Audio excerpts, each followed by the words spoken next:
Hello મારા વહાલા વહાલા વિદ્યાર્થી મિત્રો, કેમ છો? મજામાં? મારું નામ છે ફાલ્ગુન નાદ્રોજા, હું રાજકોટથી છું અને તમે જોઈ રહ્યા છો ફિઝિક્સ વિથ ફાલ્ગુન સર. અને વહાલા વિદ્યાર્થી મિત્રો, આજે આપણે જોવાના છીએ ખૂબ જ અગત્યનો ટોપિક, ધોરણ 11 ફિઝિક્સ ચેપ્ટર નંબર 15 તરંગોમાંથી. અને એ ટોપિકનું નામ છે તરંગનું સંપાતીકરણ. આ ટોપિક શું કામ અગત્યનો છે? કારણ કે ધોરણ 12 ની અંદર, 12th સાયન્સ ની અંદર પણ તમારે સંપાતીકરણનો સિદ્ધાંત છે એ ખૂબ કામમાં આવવાનો છે. ઓકે, 12મા ધોરણની અંદર ચેપ્ટર છે તરંગ પ્રકાશ શાસ્ત્ર, જેમાં યંગનો ડબલ સ્લિટ એક્સપેરિમેન્ટ છે એ તમારે શીખવાનો છે.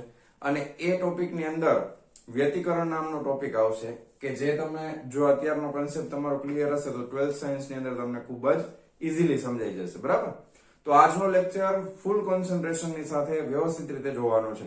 બરાબર? તો ચાલો શરૂ કરીએ. આજનો લેક્ચર શું છે? ટોપિકનું નામ 15.5 તરંગોના સંપાતીકરણનો સિદ્ધાંત. સૌથી પહેલા તો તરંગનું સંપાતીકરણ એટલે શું થાય એ પ્રશ્નનો જવાબ આપણે મેળવશું અને પછી ધીમે ધીમે આગળ વધશું. ધારો કે એક દોરી છે અને દોરીની મદદથી આપણે તરંગોના સંપાતીકરણને સમજવાનો પ્રયત્ન કરીએ. બરાબર?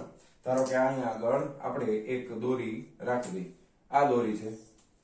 હવે અહીંયાથી એક છેડો છે એ તમે પકડેલો છે. બરાબર? આ દોરીનો છેડો.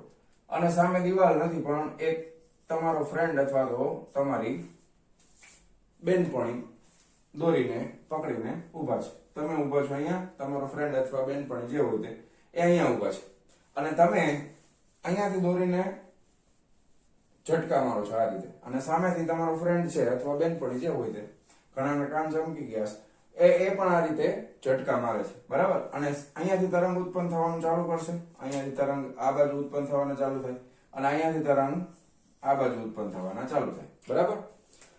હવે આપણે ઘણા બધા તરંગોને ધ્યાનમાં નથી લેતા, પણ માત્ર આપણે એક જ તરંગ શૃંગ અથવા ગર્તને ધ્યાનમાં લઈ અને આગળ વધીએ. ધારો કે આપણે એવી કલ્પના કરીએ કે તમારા બે વચ્ચે એવું સરસ મજાનું મેચિંગ છે કે તમે જેવું તરંગ અહીંયા ઉત્પન્ન કરો છો એક્ઝેક્ટ એવું જ તરંગ, પણ એના કરતા ઉલટું, કંપવિસ્તાર સમાન.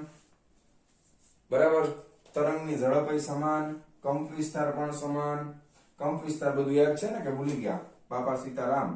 જો અહીંયાથી આ જે છે એને તરંગનો શું કહેવાય? કંપવિસ્તાર કહેવાય. ધારો કે આ કંપવિસ્તાર એ છે, તમે ઉત્પન્ન કરેલું તરંગ.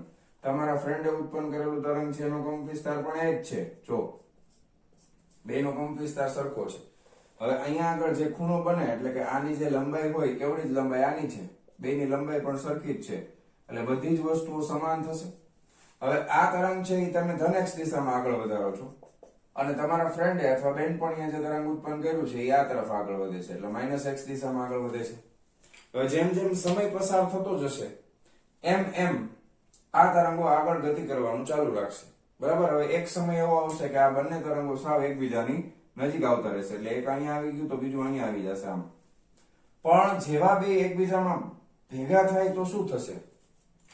બરાબર? હવે એ બહુ ખૂબ અગત્યની વસ્તુ છે અને સાવ સિમ્પલ વસ્તુ છે. 5 + 4 એટલે કેટલા થાય? બોલો. તો કે 5 ને 4 એટલે 9 થાય. 5 - 5 કરીએ તો 0 થાય. 5 + 5 કરીએ તો 10 થાય.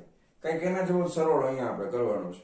બરાબર? હવે જો કંપવિસ્તાર બંનેના એક જ દિશામાં હોત તો આપણે પ્લસ લેત. હવે આપણને ખબર છે, આને ધારો કે x અક્ષ ગણવામાં આવે તો ઉપરના બધા અંતરોને આપણે પ્લસ લઈએ છીએ, નીચેના બધા અંતરોને માઇનસ લઈએ છીએ. તો આમાં તમારે કોઈ એક સ્થાન ઉપર ધારો કે આ જગ્યા ઉપર બેયના એક સમાન, જો આ પોઈન્ટ વાળો અને આ પોઈન્ટ વાળા બે ભેગા થાય છે, એટલે ખરેખરમાં શું થતું હોય તમને સમજાવું પ્રેક્ટિકલી, કે આ છે એ આવી રીતે ગયું હોય તો નીચેનું છે એ આવી રીતે આવે ને. પણ હવે આવું તો દોરી ના આગાય એકારે બે વસ્તુ શક્ય નથી. દોરીમાં એક સાથે બે વસ્તુ પોસિબલ નથી. તો આમાં જેટલું પ્લસ છે એટલું આમાં માઇનસ છે, અહીંયા જેટલું પ્લસ છે એટલું અહીંયા માઇનસ છે, આમાં જેટલું પ્લસ છે એટલું અહીંયા માઇનસ છે. તો બે એકબીજાની અસરને નાબૂદ કરે તો પરિણામી તરંગનો આકાર છે એ કેવો દેખાય? તો કે સીધી દોરી જેવો જ દેખાય, કાંઈ ફેર પડે નહીં. જો આવો. બરાબર? શું થયું? તો કે આ બિંદુ પાસે બે તરંગો સંપાત થઈ ગયા. સંપાત થવું એટલે ભેગા થવું. આપણે હમણાં લખીએ સંપાતીકરણનો સિદ્ધાંત. સંપાતીકરણ એટલે શું? બે તરંગોનું સંપાતીકરણ એટલે શું? એના વ્યાખ્યાના સંદર્ભમાં પણ આપણે લખીએ છીએ. તો તમે જુઓ કે આ કોણ ઉપર બંને તરંગોના જે કંપ વિસ્તાર છે એની બંનેની અસર થાય છે, એક પ્લસ છે તો એક માઇનસ છે, તો જેટલું પ્લસ એટલે પ્લસ છે એટલું બીજું માઇનસ થાય છે. તો આ તમને આકૃતિ ટેક્સ્ટ બુકમાં આપીને સમજાવેલી છે. પછી શું બંધ થઈ જશે તો કે ના, પછી આ છે ને ઈ અત્યારે જો પેલી અહીંયા પહોંચ્યું, પછી બીજા કેસમાં અહીંયા, ત્રીજા કેસમાં બે ભેગા છે, ચોથા કેસમાં આર્યુ ની આગળ નીકળી જશે, આર્યુ ઈ અહીંયા આગળ આવતું રહેશે અને આ ભાગ છે એ આ તરફ આગળ આવતો રહેશે, બરાબર. એટલે ઈ તરંગ છે આ બાજુ આવતું રહેશે. ખ્યાલ આવ્યો? આને આપણે ધારો કે એ કહી દઈએ, સ્મોલ એ, અથવા તો આને આપણે ટપકા વડે દર્શાવી દઈએ. તો આ ટપકા વાળો ભાગ આ છે. હવે આ ટપકો અહીંયા આવી ગયું, આ લીટી વાળો ભાગ છે. તો આ લીટી છે એ ધીરે ધીરે ધીરે ધીરે અહીંયા આવી, પછી અહીંયા છે બે ભેગા, અને હવે અહીંયા આવતી રહી. જોયું? આ તરંગ આમ, આ તરંગ આમ, બરાબર. તો કર્ણ માટે કઈ ફેર પડતો નથી. કર્ણ માટે શું થશે? બંને તરંગોના જે સ્થાનાંતર થાય છે, બંને સ્થાનાંતરના સદિશ સરવાળા જેટલું સ્થાનાંતર છે એ કણ અનુભવશે, બરાબર. કોઈ એક કણ છે એ બંનેના સદિશ સરવાળા જેટલું સ્થાનાંતર અનુભવશે. કોઈ એક કણ એટલે શું? ધારો કે તમે આને દોરી તરીકે સ્વીકારેલું છે, તો આ દોરીમાં તમે કોઈ એક કણ એટલે કોઈ એક બિંદુ લઈ લો. હવે આ બિંદુનું તમારે પરિણામી સ્થાનાંતર માપવાનું છે. તો એ સ્થાનાંતર કેવું થાય? તો કે બંને તરંગોના પરિણામી સ્થાનાંતરોના સદિશ સરવાળા જેટલું થાય, બરાબર. તો હવે પહેલા આપણે સંપાતીકરણની વ્યાખ્યા હું તમને લખું છું. વ્યાખ્યા થોડીક લાંબી છે, ધ્યાનથી જોજો. જ્યારે માધ્યમનો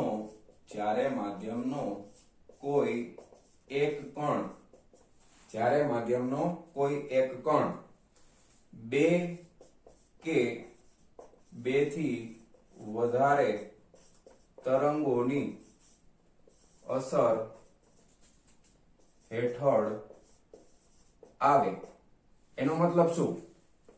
એટલે કે માધ્યમના કોઈ કણ પાસે બે કે તેથી વધુ તરંગો સંપાત થાય એટલે ભેગું થવું, બરાબર.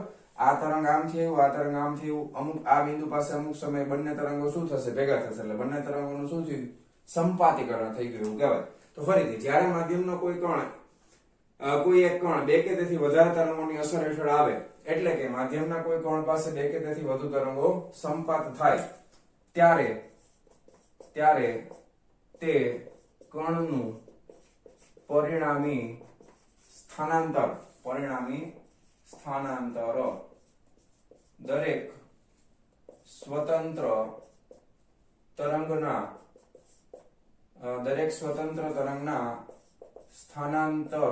સ્થાનાંતરોના સદિશ સરવાળા જેટલું હોય છે. ઓકે. જ્યારે માધ્યમનો કોઈ કણ બે અથવા બે થી વધારે, કારણ કે દોરડું છે એટલે આમાં આપણે બે જ દર્શાવી શકાય, પણ પાણી હોય, પાણીની સપાટી હોય, એમાં તમે એક પથ્થર અહીંયા ફેંકો એટલે અહીંયાથી એક તરંગ આવે, એક પથ્થર અહીંયા ફેંકો, અહીંથી બીજું આવે, અહીંયા ફેંકો, ત્રીજું આવે, વચમાં કોઈ બિંદુ છે, તો બે થી વધારે તરંગો પણ હોઈ શકે, જરૂરી નથી બે જ હોઈ શકે, બે થી વધારે પણ હોય. તો ફરીથી, જ્યારે માધ્યમનો કોઈ કણ બે કે તેથી વધારે તરંગોની અસર હેઠળ આવે, એટલે કે માધ્યમના કોઈ કણ પાસે બે કે તેથી વધારે તરંગો સંપાત થાય, ભેગા થાય, ત્યારે તે કણનું પરિણામી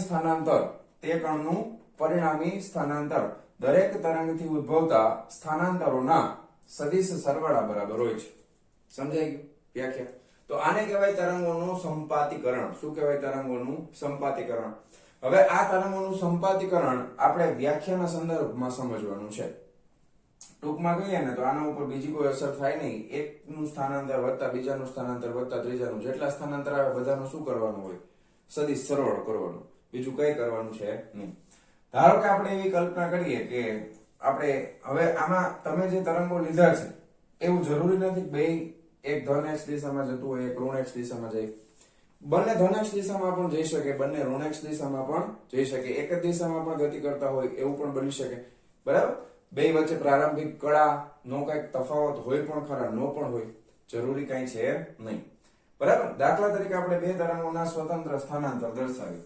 ધારો કે સ્થાનાંતર y1 = xt, બરાબર, અને બીજું સ્થાનાંતર છે y2, એ પણ સ્થાનાંતર છે એ x સ્થાન કઈ જગ્યા ઉપર તમારે સ્થાનાંતર જોઈ છે એ અને કયા સમયે જોઈ છે તો આ y એટલે આ ઉપરનું સ્થાનાંતર સમજવાનું એ બે વસ્તુનું વિધેય છે આ બધું આપણે ઓલરેડી જોયેલું છે તો હવે ધારો કે આવા તો ઘણા બધા હોય તો મારે પરિણામી સ્થાનાંતર કેવી રીતે લખવાનું તો કે y નેટ અહીંયા તમે નેટ લખો એટલે પરિણામ આવી ગયું પણ આપણે ખાલી y વડે દર્શાવીએ ટેક્સ્ટ બુક પ્રમાણે તો y બરાબર સદિશ સરવાળો એટલે y1 xt વત્તા બીજું y2 xt આ રીતે દર્શાવી શકાય બરાબર તો આ પરિણામી સ્થાનાંતર તો મળી ગયું પણ બીજો શું ફેરફાર થાય તો કે અહીંયા આગળ તરંગનો આકાર અને અહીંયા આગળ તરંગનો આકાર જે છે એ બંને આકાર જ્યારે કોઈ એક બિંદુ પાસે સંપાત થતા હશે ત્યારે બંનેના આકારમાં કંઈક ડિફરન્સ આવશે બેયના આકારમાં કંઈક ફેરફાર જોવા મળશે એ આકાર કેવો હશે તો કે બંને તરંગોના તરંગ વિધેયોના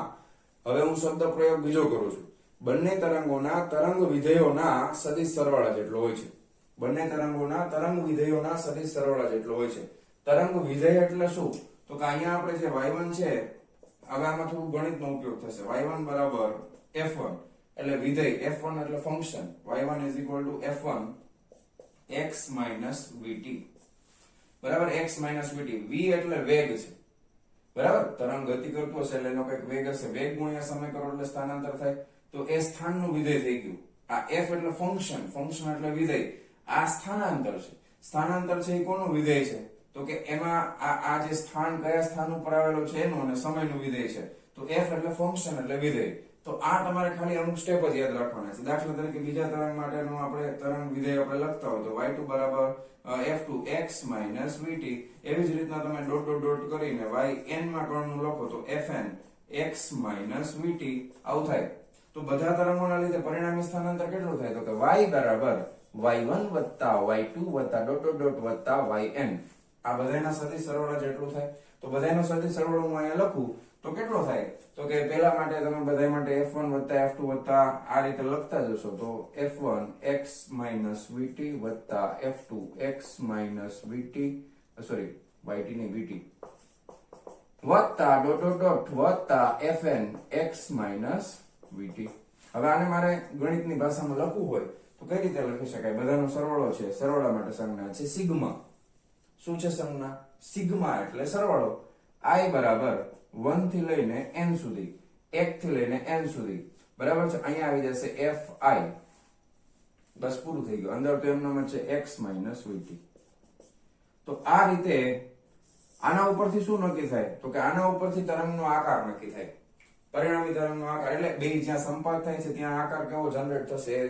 તમને ખ્યાલ આવે બરાબર તો બે ભેગું થઈને કઈ નવીન બનતું નથી બે તરંગો ભેગા થઈને કોઈ નવી વસ્તુ રચતા નથી તો કોણ માટે દરેક તરંગ છે એ એક આખી અલગ જ વસ્તુ છે એવી અસર બેની અસર એના ઉપર થશે એવું નહીં કે એકની જ અસર થાય બે તરંગોની અસર એક કણ ઉપર તમે અનુભવી શકશો અને બે તરંગ એકબીજાથી સાવ સ્વતંત્ર છે બે તરંગ એકબીજાથી કેવા છે સ્વતંત્ર છે તો મેથેમેટિકલી તમને પૂછવામાં આવે કે તરંગોનું સંપાતીકરણ ગાણિતિક રીતે સમજાવો તો આ તમારે તરંગોનું સંપાતીકરણ ગાણિતિક રીતે આપણે સમજાવી દીધું તો અહીંયા એનું સમીકરણ આ રીતના તમને મળશે બરાબર છે ખ્યાલ આવી ગયો તો આ સંપાતીકરણની વ્યાખ્યા લખી નાખી તરંગોનું ગાણિતિક સમીકરણ કઈ રીતે લખાય એ આપણે જોઈ લીધું ખ્યાલ આવી ગયો હવે આપણે આગળ વધીએ છીએ હવે આપણે જોશું ધારો કે આપણે ગાણિતિકમાં આપણે આવું તો જોઈ લીધું પણ ધારો કે સમીકરણના સંદર્ભમાં જોવું હોય તો એ પણ જોઈ શકાય બરાબર આપણને તરંગનું સમીકરણ ઓલરેડી આવડે જ છે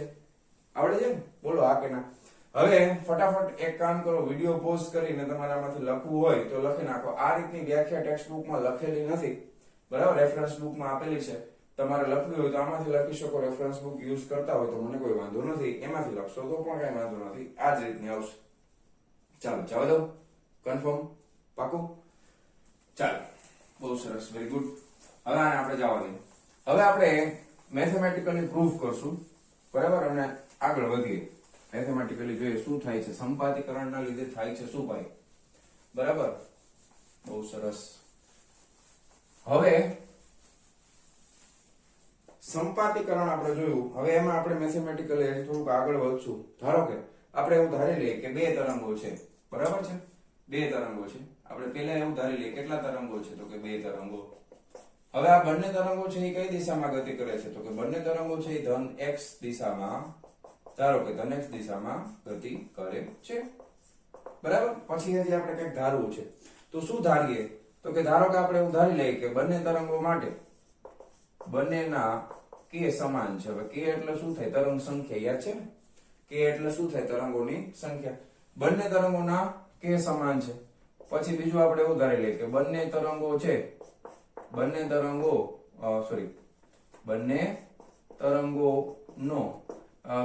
તરંગોની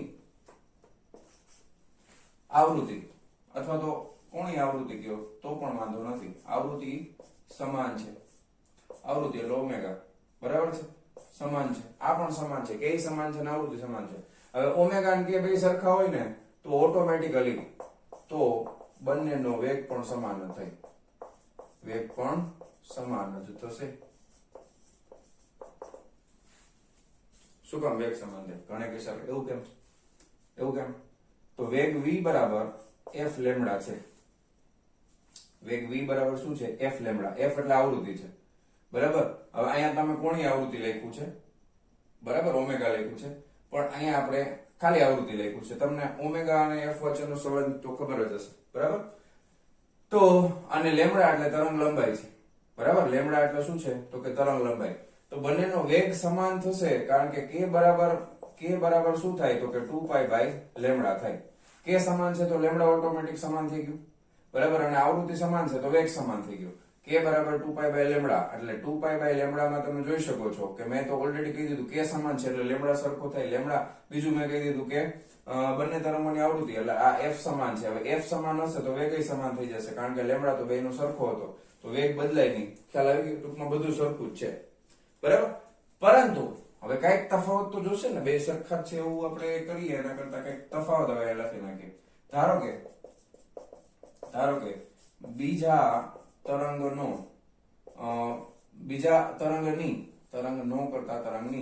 પ્રારંભિક કળા phi છે તથા પહેલાની શૂન્ય લઈ લો તમે. પહેલાની શૂન્ય છે, બરાબર. ખ્યાલ આવી ગયો? પહેલા તરંગ માટે આપણે પ્રારંભિક કળા શૂન્ય લઈ લીધી, બીજા તરંગ માટે phi લઈ લીધી. હવે આ તરંગોનું સમીકરણ હવે આપણે લખીએ છીએ. તરંગનું સમીકરણ લખીએ છીએ, ધ્યાન રાખજો. પહેલા આપણે જે સમીકરણ લખ્યું હતું એ સ્થાનાંતર માટેનું હતું ને સરળ આવર્ત ગતિનું સમીકરણ હતું. હવે આપણે તરંગનું સમીકરણ લખવાના છીએ, બરાબર. હા, તો પહેલા તરંગ માટેનું આપણે લખીએ y1 બરાબર ધારો કે કંપ વિસ્તાર a છે. y1 બરાબર a sin kx omega t plus કઈ આવશે નહીં, કારણ કે બીજામાં આપણે એકમાં શું શૂન્ય ધારી લીધું છે પહેલા માટે. બીજા માટે y2 બરાબર a sin. હવે આપણે એવું પણ ધારી લીધું છે કે કંપ વિસ્તાર પણ સમાન છે. શું સમાન છે? કંપ વિસ્તાર પણ સમાન છે. આપણે મેં પહેલા વાત કરી હતી કે આપણા સિલેબસમાં જે તરંગો છે એ બધા હાર્મોનિક તરંગો છે. કેવા તરંગો છે? હાર્મોનિક તરંગો. પ્લસ કોઈ એક દિશામાં ગતિ કરતા હોય તેને કેવા તરંગો કહેવાય? પ્રગામી તરંગો. એટલે ટેક્સ્ટ બુકમાં વાંચતી વખતે બધા શબ્દોનું ધ્યાનથી તમે જોજો. પ્રગામી એટલે ગતિ કરતા હોય એવા. અને બીજા આપણે કેવા તરંગો લીધા છે? હાર્મોનિક તરંગો લીધા છે. અને આમાં પાછું બધું સરખું છે. હવે આમાં ખાલી તફાવત શું છે? તો કે kx omega t plus phi. આમાં પ્રારંભિક કળા આટલી છે, બરાબર. હવે તમે જોઈ શકો છો અહીંયા માઈનસ આવે છે, એનો મતલબ એમ પહેલા મેં તમને સમજાવેલું છે કે કોઈ એક જો માઈનસ હોય તો તરંગ ધન x દિશામાં ગતિ કરે છે એવું કહેવાય. જો બંને ધન હોય અથવા બંને ઋણ હોય તો તરંગ ઋણ x દિશામાં ગતિ કરે છે એવું કહેવાય. એવું મેં તમને ઓલરેડી સમજાવી દીધું છે. તો અહીંયા આગળ બંનેના સ્થાનાંતર થઈ ગયા. હવે બંનેના લીધે મળતું પરિણામી સ્થાનાંતર મારે જોઈએ છે. તેથી આપણે પરિણામી સ્થાનાંતર લખી નાખીએ. બંનેના સ્થાનાંતરનો શું કરવાનો? સદિશ સરવાળો કરવાનો. તો y બરાબર y1 વત્તા y2. હવે અહીંયા ગણિતના સ્ટેપ આવશે, ધ્યાન આપજો. આ a કોમન નીકળી જશે બેમાંથી. અંદર શું આવશે? આ મોટું છે એને પહેલા લખી નાખું. હાલે ને? ક્રમનો નિયમ તો ચાલે ને ભાઈ, સરવાળા બાદબાકીમાં. આને પહેલા લખીએ, બરાબર, વત્તા અને પછી લખીએ. કઈ ફેર પડે નહીં. બહુ સરસ, વેરી ગુડ. હવે એક ગણિતનું સૂત્ર છે, યાદ રાખજો. sin a વત્તા sin b બરાબર શું થશે? આ થશે 1/2. પેલામાં આવશે sin a વત્તા b by 2. શું આવશે? sin a વત્તા b ભાગ્યા 2. પછી બીજામાં આવશે cos a minus b by 2. આ સમીકરણ ગણિતનું છે. તો જે લોકો b ગ્રુપમાં હોય એ લોકોએ આ સમીકરણ ગોખવું જ પડશે. બીજો કોઈ આપણી પાસે ઉપાય એ ગ્રુપ વાળા એ ગોખેલું જ હોય, એવું નથી કે એને ન ગોખ્યું હોય, એમને તો યાદ એને પણ ન રહી, એટલે ગોખવું તો પડે જ ભાઈ, બરાબર. એટલે sin a+b/2 cos a-b/2 અને 1/2 આવશે. હવે આ એને જેવું જ કંઈક છે, આને આખાને a ધરી લ્યો, આને આખાને b ધરી લ્યો, ધારો કે, તો શું થઈ જશે? આ તો એમ નામ રહેશે, પછી અહીંયા આવશે 1/2, પછી sin a+b/2, a+b આપણે કરશું એટલે kx - ωt + 5 plus kx - ωt ભાગ્યા 2. આ ખૂણાના ભાગાકારમાં 2 છે, હો, એટલે આખામાં આ રીતે કરી દેવાનું. પછી શું આવશે? તો કે cos a-b/2. હવે kx - kx ઉડી ગયા, -ωt ++ ઉડી ગયા, ખાલી 5 વધ્યા તો 5/2 આવશે. ખ્યાલ આવી ગયો? ઓકે. કઈ પ્રોબ્લેમ, તકલીફ નથી ને? બરાબર. ઓકે, તો રેડી. ઓકે, સોરી, અહીંયા 1/2 નહીં પણ 2 ગુણાકારમાં આવશે ઉપર, હો, અહીંયા 2 ગુણાકારમાં આવશે, 1/2 નહીં આવે, એ અંદર આવશે a+b/2. સોરી, આટલું જરાક સુધારી નાખો, એટલે અહીંયા 2 આવશે, જો કે તમે એટલું સ્પીડમાં લખ્યું પણ ન હોય તો અહીંયા 2 ગુણાકારમાં આવશે. ધ્યાન આવ્યું? ખ્યાલ આવી ગયો? તો અહીંયા 2 આવશે sin a+b/2 cos a-b/2. Ready. હવે આ બેને બહાર કાઢ લઈએ આપણે, તો આ થઈ જશે 2a. આ cos વાળું પદ છે એને પહેલા લખી નાખી, તો cos 5/2, અને પછી આવશે sin આ kx વત્તા kx એટલે 2kx થાય, -ωt એટલે -2ωt થાય, બગડો ભાગાકારમાં ઓલરેડી છે, તો આને kx - ωt plus 5/2 આવી રીતે લખી શકાય. બોલો આ કે ના? તો આ આપણને મળે છે પરિણામી તરંગનું સમીકરણ. આ આપણને શું મળ્યું? પરિણામી તરંગોનું સમીકરણ મળી ગયું. શું મળી ગયું? પરિણામી તરંગનું સમીકરણ મળી ગયું. ખાસ ધ્યાન રાખજો, sin a+b = 2 sin a+b/2 cos a-b/2 બગડો ગુણાકારમાં આવશે, 1/2 નહીં આવે, તો આ થઈ જશે આ રીતનું સમીકરણ. હવે આ સમીકરણમાં અને આ કોઈ એક તરંગના સમીકરણમાં શું તફાવત છે? જો આ સમીકરણમાં પણ તરંગ સંખ્યા k જ છે, કોઈ એક ઇન્ડિવિડ્યુઅલ સમીકરણમાં પણ તરંગ સંખ્યા k જ હતી, આમાં કોણીય આવૃત્તિ ઓમેગા છે, આમાં પણ કોણીય આવૃત્તિ ઓમેગા હતી, પ્રારંભિક કળા બદલાઈ ગઈ, આમાં પ્રારંભિક કળા 0 હતી, આમાં પ્રારંભિક કળા 5 હતી, આની પ્રારંભિક કળા છે 5/2. પેલો તફાવત યાદ રાખજો. આમાં અને પરિણામમાં શું તફાવત છે? પરિણામમાં પ્રારંભિક કળા અડધી થઈ જાય છે, 5/2 થઈ જાય છે. બીજો તફાવત, અહીંયા આગળ કંપ વિસ્તાર એ હતો, આનો પણ કંપ વિસ્તાર એ હતો, બંને ધનેક્ષ દિશામાં ગતિ કરતા હતા, પણ અહીંયા આગળ કંપ વિસ્તાર છે એ 2a cos 5/2 છે ને 5/2. તો કંપ વિસ્તાર છે એ પ્રારંભિક કળાનું વિધેય છે. આને શું કહેવાય? અહીંયા આગળ કંપ વિસ્તાર એ પ્રારંભિક કળાનું વિધેય છે. કંપ વિસ્તાર શું છે?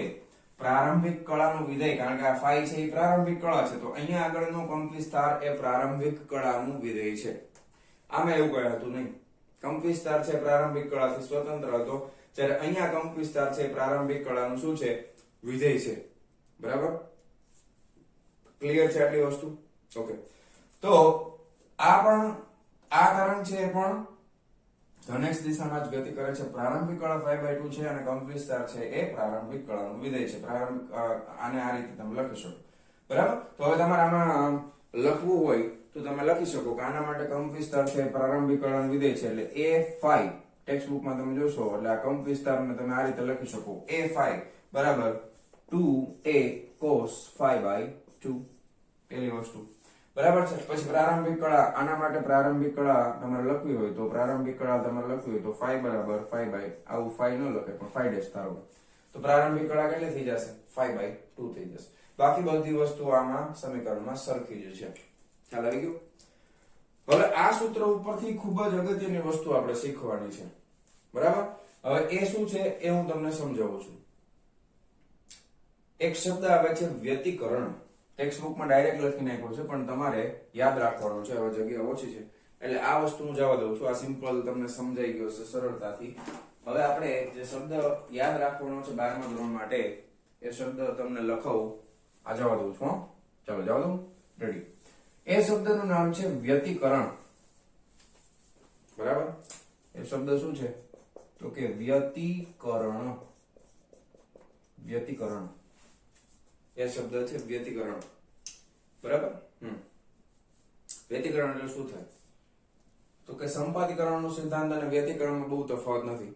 જ્યારે બે કે બે કરતા વધારે તરંગો એક બિંદુ પાસે સંપાત થાય, ભેગા થાય, તો આ ઘટનાને તરંગોનું વ્યતિકરણ કહેવામાં આવે છે. ફરીથી, તરંગોના સંપાતીકરણની ઘટનાને જ વ્યતિકરણ કહેવામાં આવે છે.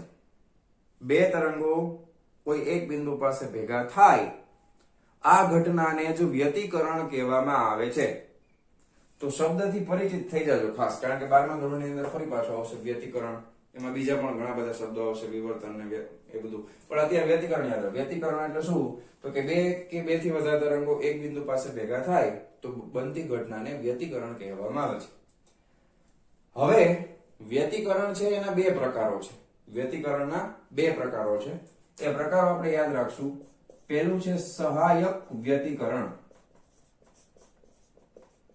અને બીજું છે વિનાશક વ્યતિકરણ. વિનાશક વ્યતિકરણ, સહાયક વ્યતિકરણ અને વિનાશક વ્યતિકરણ. સહાયક ઉપરથી સીધે સીધું યાદ રહી જાય તમને કે સહાય કરતા હોય, એકબીજાની હેલ્પ કરતા હોય તો એને સહાયક વ્યતિકરણ કહેવાય. એકબીજાનો વિરોધ કરતા હોય તો એને વિનાશક વ્યતિકરણ કહેવાય. એ બધું શું છે પેલા આના મદદથી સમજીએ. જો હું તમને એમ કહું કે બે તરંગો છે, બંને તરંગોનો કંપવિસ્તાર સરખો છે, બધું સરખું છે, બેયમાં પ્રારંભિક કળાએ કઈ નથી. એટલે પેલા કેસની અંદર આપણે ધારો કે એવું માની લઈએ, આ સમીકરણમાં પેલા કેસમાં આપણે એવું માની લઈએ કે પ્રારંભિક કળા બીજામાં પણ શૂન્ય છે. તત્ સર્વમ શૂન્યમ શૂન્યમ. જો બંનેની પ્રારંભિક કળા શૂન્ય હોય તો શું થાય તો કે cos 0 બરાબર 1 થાય. મૂકો અહીંયા phi બરાબર 0 મૂકો, cos 0 બરાબર 1 થાય. તો આ સમીકરણ કેવું બનશે? y બરાબર 2a cos 0 બરાબર 1 sin kx minus omega t plus phi by 2 0. તો જો આ કંપ વિસ્તાર છે એ મહત્તમ બનશે. જો એકનો કંપ વિસ્તાર એ હતો, બે ભેગા થાય તો બેનો કંપ વિસ્તાર કેટલો થાય? 2a. બાકી બધી વસ્તુ સરખી, બંને તરંગોનો વેગ સરખો, બંને તરંગોની કોણીય આવૃત્તિ સમાન, બધી જ વસ્તુઓ સમાન. તો આના માટે જો આકૃતિ દોરવામાં આવે તો શું થાય? આકૃતિ કંઈક તમને આવી મળશે. હવે જગ્યાનો બહુ પ્રોબ્લેમ છે. હવે આ આગળના સ્ટેપ હું જવા દઉં છું એટલે તમને વ્યવસ્થિત રીતે સમજાશે. બરાબર. તમારે લખવું હોય તો વિડીયો પોઝ કરીને લખી નાખજો. ખાલી આટલા સ્ટેપ જવા દઉં છું, અહીંયાથી આટલા. બરાબર. ચાલો જવા દઉં. રેડી? 1 2 3 4 ક્લિયર? ચાલો હવે ખાસ ધ્યાનથી સમજવાનું છે પરફેક્ટલી. ચાલો આને જવા દો, બસ આટલું રહેવા દે. હવે તમે જુઓ આવું ક્યારે શક્ય બન્યું તો કે પેલા કિસ્સાની અંદર બન્યું. પેલા કિસ્સામાં આપણે શું લીધું? phi બરાબર 0. હવે હું તમને આકૃતિ દોરીને સમજાવવાનો પ્રયત્ન કરું છું. ધારો કે આપણે આકૃતિ બનાવી, આ શું દર્શાવે છે? ધારો કે હું આ બ્લુ કલરનું દોરું છું, એ પહેલું તરંગ છે આ રીતે. હવે બીજા તરંગમાં કઈ કળાનો તફાવત છે? ના. પહેલા તરંગના કંપ વિસ્તાર જેટલો જ બીજાનો છે. હા, કળા તફાવત નથી. એટલે જ્યાંથી આ ચાલુ થાય ત્યાંથી જોડું ચાલુ થશે. હવે એને હું અલગ કલરથી દર્શાવું છું, કાળા કલરથી. આ બેને આ રીતે બનાવું તો આ બંને તરંગો એકબીજામાં ભેગા થઈ ગયા હોય ને તો પરિણામી તરંગ કેવું મળે ખબર છે? આ તો આપણે ખાલી જોયું કે બે ભેગા થાય છે તો શું થાય. તો પરિણામી તરંગની આકૃતિ તમને કંઈક આવી જોવા મળશે. ધ્યાનથી જોજો. કંપ વિસ્તાર આનો છે ને, ધારો કે આનો a હોય ને તો આનો 2a થઈ જાય. એટલે તમને અરે અહીં મારે જગ્યા ઓછી પડે પણ તમને હું સમજાવી દઈશ, ડોન્ટ વરી. આ a હોય ને તો આ કેટલું થાય? 2a. આ પણ કેટલું થાય? 2a. જ્યાંથી આ ચાલુ થાય ત્યાંથી જ આ ચાલુ થાય. બરાબર. ટૂંકમાં આ x અક્ષ જે છે ને, x અક્ષ અને આ y અક્ષ, તો x અક્ષમાં અને y અક્ષમાં કળામાં કોઈ તફાવત? જ્યાં આ અંતર જેટલું અહીંયા હશે ને એટલું જ અંતર આ અહીંયા હશે. પછી અહીંયાથી આ અંતર જેટલું હશે ને એટલું જ અંતર આનું પણ હશે. આ અંતરમાં કોઈ ફેર પણ આ ફરી જાય, આ ડબલ થઈ જાય. શું કામ? કારણ કે બંને વચ્ચે પ્રારંભિક કળા તો કઈ છે જ નહીં, શૂન્ય છે. હવે આ પ્રકારના વ્યતિકરણને જ સહાયક વ્યતિકરણ કહેવામાં આવે છે. આ પ્રકારના વ્યતિકરણને જ સહાયક વ્યતિકરણ કહેવામાં આવે છે. તો સહાયક વ્યતિકરણની શરત આમાં તમે વ્યાખ્યા ઉપરથી શું બનાવી શકો કે જ્યારે, હવે આપણે લખવાની જગ્યા ઓછી છે, કે જ્યારે કોઈ એક તરંગના શૃંગની સાથે શૃંગ શૃંગની સાથે શૃંગ, શૃંગ એટલે ખબર છે ને ઉપરનો ઢાળવાળો ભાગ, એને શૃંગ કહેવાય. અથવા તો ગર્તની સાથે ગર્ત, ગર્તની સાથે ગર્ત ભેગા થાય. ધારો કે બ્લુ કલરનું જે શૃંગ છે એની સાથે બ્લેક કલર વાળું શૃંગ ભેગું થઈ ગયું, શૃંગની સાથે શૃંગ, અહીંયા ગર્તની સાથે ગર્ત ભેગા થાય, તો આ પ્રકારના વ્યતિકરણને સહાયક વ્યતિકરણ કહેવામાં આવે છે. જેથી પરિણામી કંપ વિસ્તાર છે ડબલ થઈ જશે. અને આ છે ને સૌથી મોટામાં મોટો કંપ વિસ્તાર છે. આનાથી મોટો કંપ વિસ્તાર શક્ય નથી. બરાબર છે? તો કંપ વિસ્તારનું આ મહત્તમ મૂલ્ય છે. શું છે આ? કંપ વિસ્તારનું મહત્તમ મૂલ્ય. આનાથી મોટો કંપ વિસ્તાર શક્ય નથી. બરાબર? ક્યારે બને આવું? શૃંગની સાથે શૃંગ અને ગર્તની સાથે ગર્ત ભેગા થાય તો બનતી ઘટનાને સહાયક વ્યતિકરણ તરીકે ઓળખવામાં આવે છે. રેડી? ક્લિયર? કોઈ વાંધો તકલીફ નહીં? ઓકે, ચાલો, બહુ સરસ. હવે આની પણ જરૂર નથી લાગતી, પણ હવે પહેલા સમજાવી દો, પછી આપણે આને કાઢી નાખશું. જો હવે બીજો કેસ લેવાનો છે. બીજો કેસ, તો બીજા કેસની અંદર આપણે ધારો કે પ્રારંભિક કળા છે ને એને 180 ડિગ્રી લઈ લી. કેટલા? 180. હવે 180 લેશો તો આ cos 90 થશે ને. cos 90 બરાબર 0. cos 90 બરાબર 0. અહીંયા 90 થશે, પણ અહીંયા ગુણાકારમાં ઓલરેડી 0 આવે તો બધું શું થઈ જાય? 0 થઈ જાય. થઈ જાય ને? બોલો આ કે ના? તો આ કેસની અંદર તમને સમીકરણ મળશે y બરાબર 0. y બરાબર 0 એટલે શું થઈ ગયું? તો કે પરિણામી જે બિંદુ પાસે બે તરંગો ભેગા થાય છે એના લીધે પરિણામી સ્થાનાંતર જ નથી થતું. કારણ કે આ y એટલે તો શું છે? તો કે સ્થાનાંતર છે. તો સ્થાનાંતર કેવું થઈ ગયું? 0. સ્થાનાંતર કેવું થઈ ગયું? 0. હવે આવું ક્યારે થાય? હવે એના માટે મારે પાછી આવી આકૃતિ દોરીને તમને સમજાવવું છે. એટલા માટે હું આ નીચેનું જરાક રબ કરી દઉં છું. બરાબર? હવે આને જવા દઈએ છીએ આપણે. તમને એવું લાગે તો વચમાં વિડીયો પોસ્ટ કરીને લખી લેવો. કે સર તમે વિડીયો નહીં જવા દીધું. હવે તમારી પાસે મોબાઈલ છે, હવે આગળ પાછળ કરી શકે ને, ફોરવર્ડ રિવર્સ ગમે કરી શકો ને તમે યાર. તમે બધા મહાન છો યાર. લેટેસ્ટ ટેકનોલોજી યુઝ કરો છો. હાલો, હવે આપણે અહીંયા ધ્યાન આપો. શું છે? તો કે ધારો કે એક તરંગ છે એ આપણે આની જેમ જ બનાવીએ આમ, તો બીજું તરંગ કેવું આવશે? એક્ઝેક્ટ વિરોધી તરંગ આવશે. એટલે આ અહીંયાથી ચાલુ થાય છે તો આ અહીંયાથી ચાલુ કરશું આપણે. ચાક ચાક ચાક. બરાબર? જો આ બ્લેક અને બ્લુ એકબીજાના તદ્દન વિરોધી છે. જેટલું અંતર અહીં નીચે એટલું અંતર અહીં ઉપર. આમાં જેટલું ઉપર એટલું અહીં નીચે. અહીંયા જેટલું નીચે અહીંયા એટલું ઉપર. તો બે એકબીજાનું શું કરે છે? વિરોધ કરે છે. બરાબર છે? તો જ્યારે આને કહેવામાં આવે છે વિનાશક વ્યતિકરણ. તો હવે પાછી આકૃતિ દોરીને સમજાવવું પડશે ને મારે. પરિણામ શું આવે? પરિણામી આકૃતિ કેવી આવે? બોલો. હવે આમાં એક કેવી આકૃતિ આવશે? બોલો બોલો બોલો બોલો. કુછ તો બોલો. બોલો બોલો. શું આવે? કાંઈ ન આવે, સીધી લીટી જ આવે. કારણ કે આ પ્લસ ને આ માઇનસ. પ્લસ 1 માઇનસ 1 બરાબર 0. પ્લસ 5 માઇનસ 5 બરાબર 0. તો તત્સર્વમ શૂન્યમ શૂન્યમ, કાંઈ આવશે નહીં. બરાબર? તો તમારે યાદ રાખવાનું છે વિનાશક વ્યતિકરણ એટલે શું. તો કે વિનાશક વ્યતિકરણમાં તમે એવું યાદ રાખી શકો કે જ્યારે કોઈ એક તરંગનું શૃંગ બીજા તરંગના ગર્તની સાથે સંપાત થાય.